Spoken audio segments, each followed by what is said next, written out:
জয়গুরু বন্ধুরা, আজকে ভয়ানক একটা ব্যাধি বা রোগের কথা আপনাদের বলি। যার এই রোগ হয়েছে, যে এই রোগে ভুগতেছে, সে জানে যে কতটা ভয়ঙ্কর, কতটা ভয়াবহ এই রোগ। রোগটার নাম কি? কোনো কিছু ভালো লাগে না, ভয় লাগে। মনের মধ্যে সারাক্ষণ ভয় লাগে। যদি একটা কিছু হয়ে যায়, যদি মারা যায়, যদি ফ্যামিলির লোকজনের একটা সমস্যা হয়ে যায়, তাহলে ফ্যামিলিটা চলবে কি করে? আমি যদি না থাকি তাহলে আমার ফ্যামিলিটা চলবে কি করে? সারাক্ষণ মাথার মধ্যে এই রকম চিন্তা, একের পর এক এই রকম চিন্তা মাথার মধ্যে আসতেই থাকে আর আসতেই থাকে। কোথাও যেতে পারেন না, গাড়িতে উঠতে পারেন না, দূরে কোথাও যাওয়ার কথা শুনলে বুকটা ধরফর করে কেঁপে ওঠে। মনে হয় এখনই বুঝি মারা যাব।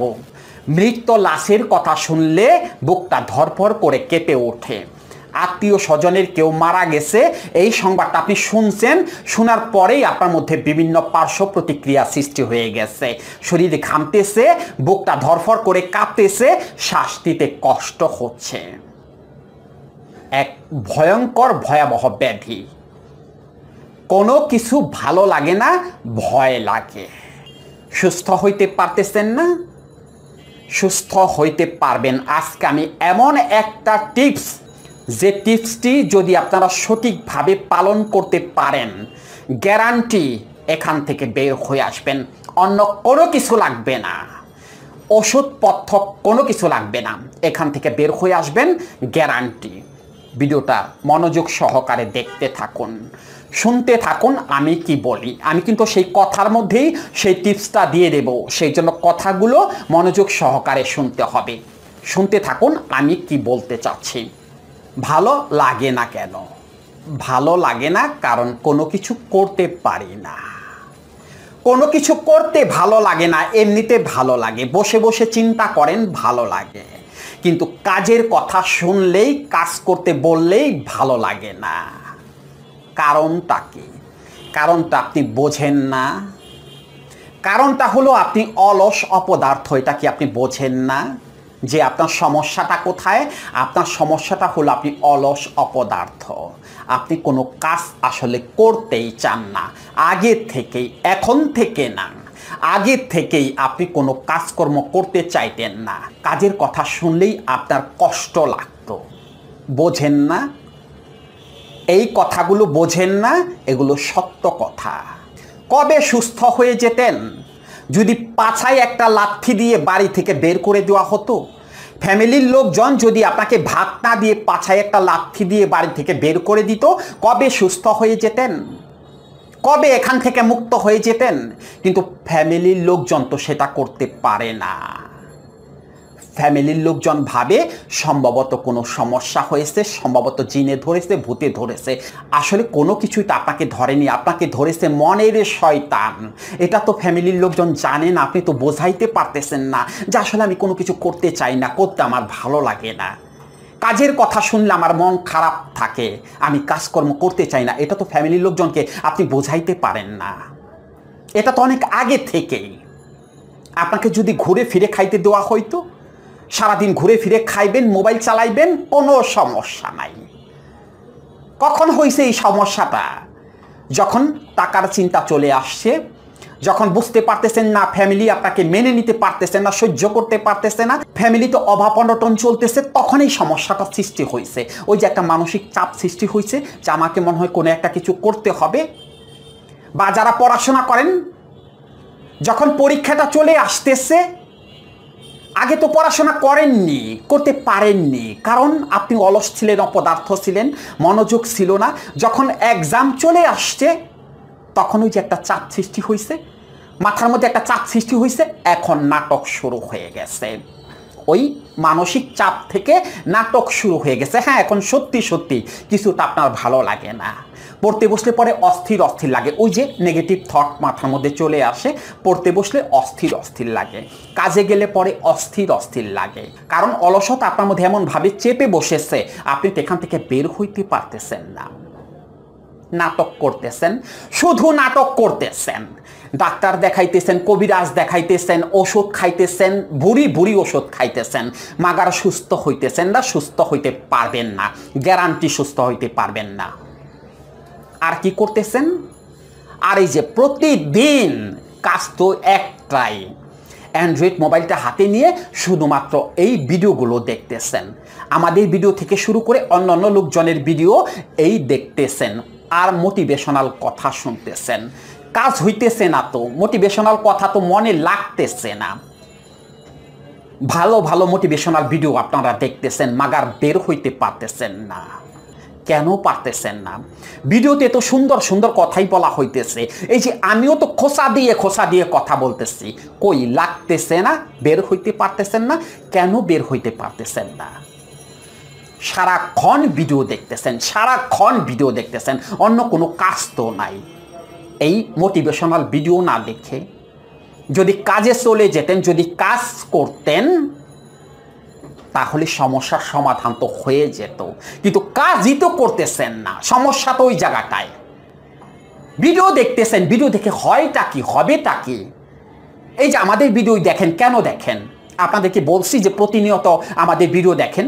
যারা একদিন দেখবেন তারা আর দেখবেন না। ভিডিওতে যে কথাগুলো বলি সেগুলো শুনে কাজে চলে যাবেন, সমস্যার সমাধান হয়ে যাবে। ভিডিও আপনাকে কে দেখতে বলছে? আপনাকে কি আমরা বলছি যে প্রতিনিয়ত আমাদের ভিডিও দেখেন, এই রিলেটেড ভিডিও আপনারা প্রতিনিয়ত দেখেন? বলছি। দেখেন কেন? কারণ ওই যে মন থেকে সন্দেহটা দূর করতে পারতেছেন না, সেই জন্য প্রতিনিয়ত ভিডিও দেখতেছেন।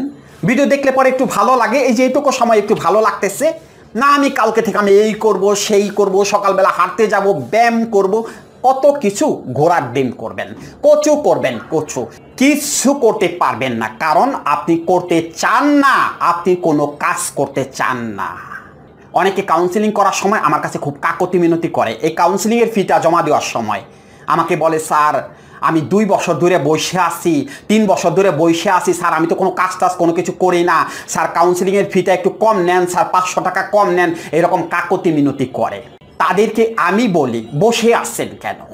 2 বছর ধরে বসে আছেন কেন? 2 বছর ধরে কাজকর্ম কেন করতেছেন না? 2 বছর ধরে কেন ভিডিও দেখতেছেন? কেন দেখতেছেন? আমি আপনাকে কাউন্সিলিং করাই দিই, দ্বিতীয় দিনই আপনি কাজে চলে যাবেন, বাধ্য হবেন আপনি কাজে যেতে। আমি আপনাকে কাজে যেতে বাধ্য করব, এমন কিছু করব বা এমন কিছু বলবো, আপনি পরের দিন কাজে যাবেন, তাহলেই তো টাকাটা উঠে গেল। এই যে আপনি কাউন্সিলিংয়ের ফিটা এখন জমা দিতে পারতেছেন না, ধার দেনা করে, কারো কাছ থেকে ধার দেনা করে কাউন্সিলিংটা করে বের হয়ে যান, কাজে চলে যান। কাউন্সিলিংটা করাই দিই, কাজে চলে যান, সুস্থ হয়ে যান, তাহলেই তো টাকাটা উঠে গেল। এই টাকাটা উঠাইতে তোমার তো 8 থেকে 10 দিন সময় লাগবে যদি আপনি সঠিকভাবে কাজ করেন।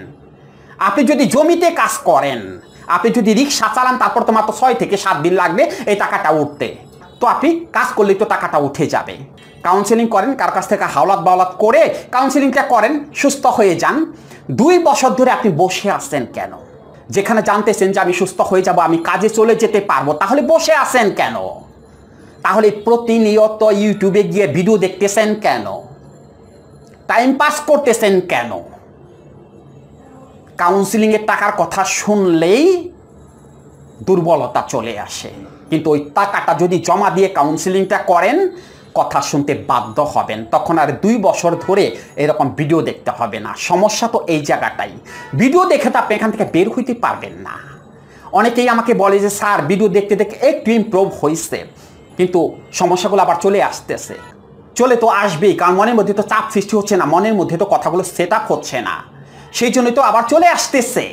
কিন্তু ওই টাকাটা যে কষ্ট করে জোগাড় করে কাউন্সিলিং করতে হবে, সেই জন্য আপনি বের হয়ে যাবেন। তখন আমি যা বলবো আপনি তাই শুনতে বাধ্য হবেন, কারণ আপনাকে আমি শুনতে বাধ্য করব, ওটা কাউন্সিলিংয়ের মাধ্যমে। This is counselling or psychotherapy without medicine. কোনো ওষুধ লাগবে না। হাজার হাজার টাকা খরচ করতেছেন মিয়া, এই চেক আপ করতেছেন, সেই চেক আপ করতেছেন। আবার অনেকে বলে স্যার 2 বছর ধরে ওষুধ খাইতেছে, ওষুধটা খাইতেছেন কেন? গাধা নাকি আপনি? আপনি বোঝেন না সমস্যাটা হইতেছে আপনার মনের মধ্যে। আপনার মনের মধ্যে সমস্যাটা, দুশ্চিন্তা, নেতিবাচক চিন্তা, ভয়, এগুলো কোথায় আসে? মনের মধ্যে। তাহলে ওষুধ কেন খাইতেছেন? মনের রোগের কোনো ওষুধ আছে? ওষুধ হয়? তাহলে ওষুধ কেন খাইতেছেন? অযথা টাকা কেন নষ্ট করতেছেন? ওখানে সমস্যা হয় না। ওষুধের পিছনে যে হাজার হাজার টাকা খরচ করে ফেলতেছেন, চেক আপ করাইতে গিয়ে যে হাজার হাজার টাকা চলে যাচ্ছে, ওখানে সমস্যা নেই। সব সমস্যা হলো এই কাউন্সিলিং করতে গিয়ে। এখানে আসলে পরে কাকতি মিনতি শুরু হয়ে যায়। স্যার 500 টাকা কম নেন না কেন? স্যার 500 টাকা কম নেন। আবার অনেক সময় কষ্টও লাগে। অনেকে আবার তার ফ্যামিলিকে মোবাইলটা ধরাই দেয় আমার সাথে কথা বলার জন্য, যেন আমি ডিসকাউন্ট করে দিই বা টাকাটা কম নেই। আমি সেই অভিভাবকদের তো কোনো কিছু বলতে পারি না যে আপনার সন্তান সুস্থ হবে না। আমি চাইলেও তো ফ্রি কাউন্সিলিং করাই দিতে পারি, কিন্তু ফ্রি কাউন্সিলিংয়ে তো সুস্থ হবে না। ও তো 1 বছর 2 বছর ধরে ভিডিও দেখতেছে, কই ও তো সুস্থ হচ্ছে না। ভিডিওতে তো আমি কাউন্সিলিংয়ের কথাই বলি, মোটিভেশনাল কথাই বলি, বা শুধু আমি বলি না, আরও অনেকেই বলে, কই সুস্থ তো হইতেছে না। তাদেরকে বোঝানোই যায় না যে টাকাটা দেন, টাকাটা কষ্ট করে দেন, দেখেন এটা আপনার সন্তানের উপর চাপ সৃষ্টি হবে, আপনার সন্তান বের হয়ে আসবে এখান থেকে এই টাকার কারণে। এই ভিডিও দেখলে আর মোটিভেশনাল ভিডিও দেখলে বের হইতে পারবেন, সেই আত্মবিশ্বাস আছে। সেগুলো থাকে কয়জনের? 1000-এ 1 জন, যাদের মধ্যে প্রচণ্ড রকমের জেদ আছে, যারা এই কথাগুলো বুঝে যে আমি যে খোঁচা দিয়ে কথা বলছি সেগুলো যেন বোঝে, তারা বের হয়ে আসে, অর্থাৎ তারা কাজে চলে যায়। মেসেজ কিন্তু দিয়ে দিছি, আপনারা বুঝতে পারছেন তো? পুরো ভিডিওতে একটা মেসেজ দিয়ে দিছি। কি মেসেজ? এখান থেকে বের হইতে হইলে আপনাকে কাজ করতে হবে, আপনাকে ব্যস্ত থাকতে হবে। এটাই হলো মেসেজ। কাজে চলে যান, কাজ করেন, এই সমস্যার সমাধান হয়ে যাবে। কালকে থেকেই ব্যস্ত হয়ে পড়েন, দেখেন পরশুদিন আপনাদের মধ্যে এই সমস্যাগুলো আসে কিনা বা থাকে কিনা। তবে কাজটা মনোযোগ দিয়ে করতে হবে, কাজের মধ্যে পূর্ণ ফোকাস থাকতে হবে, তাহলেই আপনি এখান থেকে বের হয়ে আসবেন, তা না হলে বের হয়ে আসবেন না।